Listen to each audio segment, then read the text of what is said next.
Hello everyone, and welcome to this dungeon guide for the normal version of Spindleclutch. My name is Geraint and I'll be your host for this guide. The Spindleclutch dungeon is located in the Glenumbra area of the Daggerfall Covenant. The recommended level range for this dungeon is level 12 to 16. The Spindleclutch dungeon features mainly spiders and human enemies. Please note that this dungeon guide does not include any quests that may be available or possibly altering events inside this dungeon.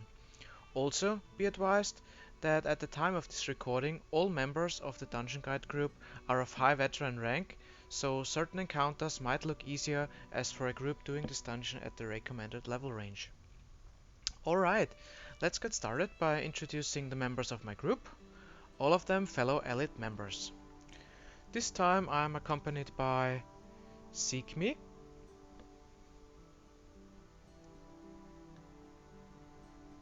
Belisarius, the guild leader of Alith, and Patrick the Scourger. Okay, after buffing up, we engage the first trash mob groups, consisting of spiders. Watch out for red areas on the ground and try not to stand in them to avoid any extra damage or getting slowed. Like every spider archetype, be aware that wounded spiders tend to move to slain corpses of any type and feed on them, regenerating health in the process. If you see that happening, just interrupt the spiders to stop the regeneration phase. There are 3 of those spider-only packs before your group will make contact with the first boss.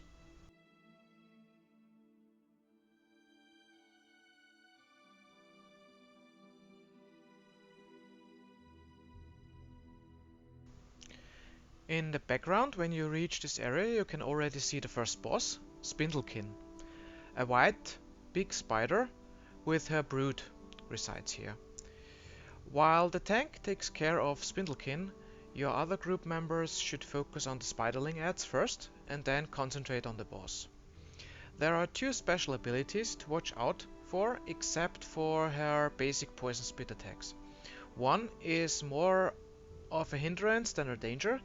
She will spit a circle-based area of webs on the ground that will snare players inside of it, but won't hurt them. From time to time, Spindleclutch creates spiderlings. They don't do much damage, but are best killed as soon as they spawn. Another thing to notice is that Spindleclutch will use her own dead brood to feed on and gain health back. In this case, try to interrupt her. All in all, the Spindleclutch fight shouldn't pose a big problem for the group.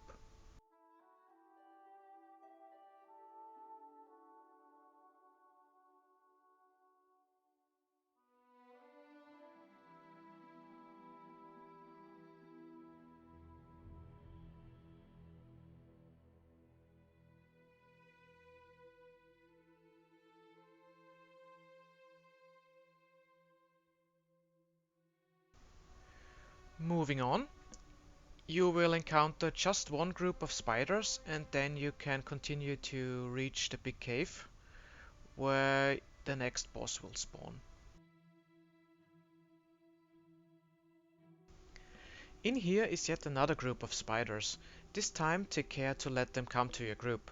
If you move too far in, the currently hidden second boss of Spindleclutch will emerge and you would face the spider group as well as the boss.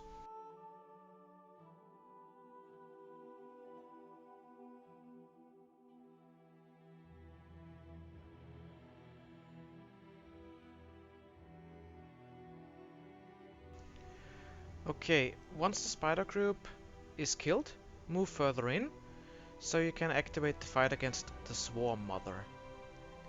She will come down from the ceiling, and then the group can attack her. The Swarm Mother is able to use 4 special mechanics during the fight. For one, she can jump to a random group member, and this attack does quite some damage, so the healer has to be prepared to heal any member as soon as she leaps to that player. She can also do it the other way around and pull targets to her, but this skill isn't as dangerous as the leap attack. Be aware this pull ability is not happening in our guide.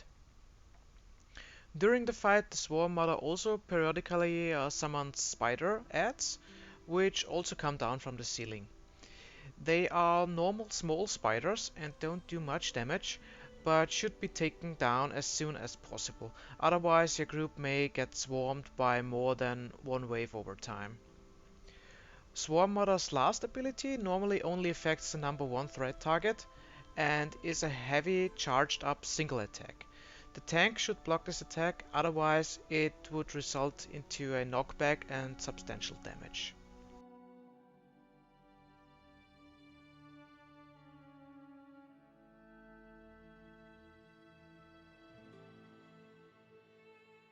With the Swarm Mother dealt with, your group can continue to move further into the cave system. From now on you will also encounter groups with human enemies.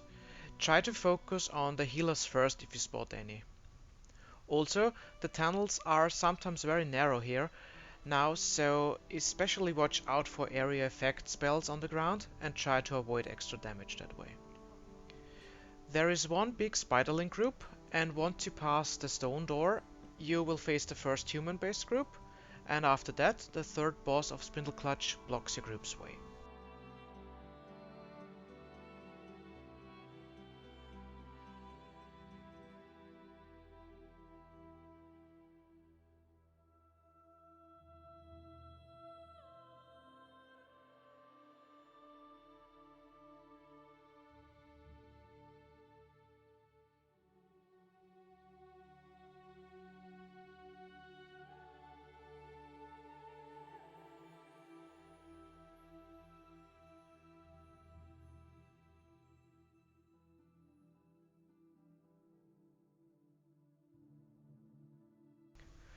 Cerise the Widowmaker, a Nightblade archetype, and her human adds are your group's next challenge. While Cerise herself is not that much of a problem, in combination with the adds, this encounter can indeed get deadly. It's best the tank takes her over and moves her away a bit, so the rest of the group can focus on the adds, and in particular on the healers. They pose the biggest problem here.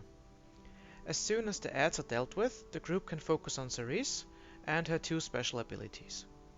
During the fight she will use a magic damage and stun attack on the tank, as well as another ability that does damage over time. The group healer can just heal over the dot when it's active. There is nothing else of importance happening in this encounter otherwise, but be aware sometimes Cerise is not tauntable once her HP pool falls too low.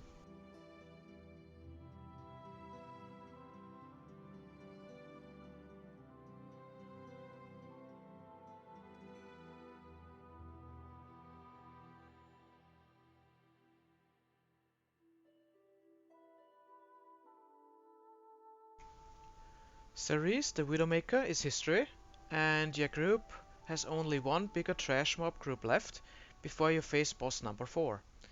But watch out so you don't prematurely start aggroing his adds, and that way the boss too, who is kind of hidden behind a rock barrier, as you will see in a minute.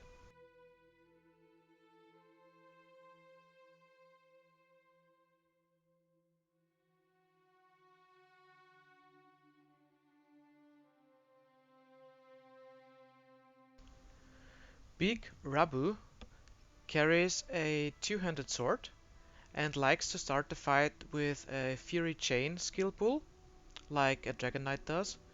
So make sure your tank leads the group once you start the encounter, and that way have a higher chance to get pulled to the boss. Like Cerise before, Rabu has some adds helping him, so it's best to use the same tactic as before, tank on the boss, group on the adds. Beside the already mentioned chain pool, which can target random group members also, Rabu frequently uses a charge ability as well that will knock down everyone in the marked area in front of him and deals massive damage. It should generally be no problem to step out of the area though, before he charges. The fight shouldn't be too difficult once the adds are killed and you stay out of his charge area.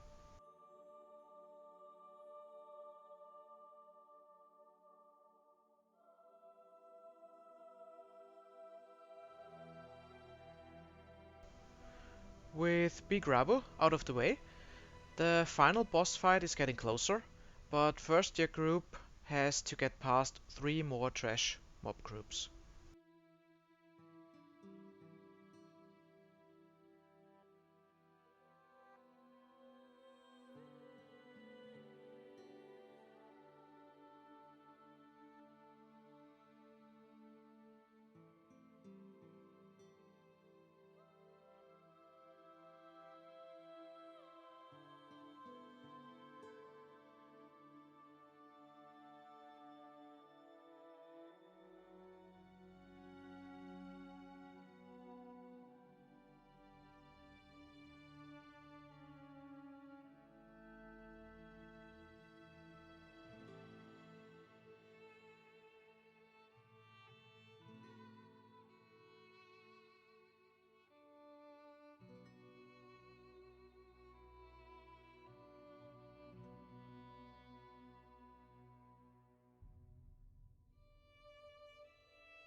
In the background, you can see the Whisperer awaiting her next prey to enter her domain.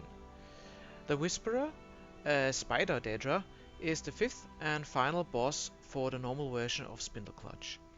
She is protected by a big trash group consisting of humans. As long as your group doesn't get too close to the Whisperer, you can eliminate them without aggroing her. Once they are vanquished, you can concentrate and attack the Whisperer. She has only 2 special mechanics to watch out for, but one of them can kill group members if they aren't aware of their surroundings. The Whisperer will grab some group members with her spider silk and pull them towards her. Right afterwards, a big red circle will spawn beneath her. It's imperative that everyone moves out of that circle immediately, otherwise the following Daedric explosion will most likely kill or heavy injure the affected group members. For her second special ability, the Whisperer will target a random group member and shoot a magical bolt that will disorient the target, causing hallucinations manifesting as white little spiders coming down from the top. Most of the time, the bolt attack will be followed with a poison spit. The disorientation bolt and poison spit, while being right after each other, can affect different players or just one player. Summed up, stay out of the Daedric explosion area and your group will have a chance of beating the final boss of Spindleclutch without too much hassle. Alright, that's pretty much all there is to say for the normal Spindleclutch dungeon. I hope this guide was helpful, and if so, please consider to like this video and or leave a comment. Be sure to also check out our other guides for ESO group dungeons. Our goal is to have a guide for every one of them over time, so stay tuned. Take care and bye bye.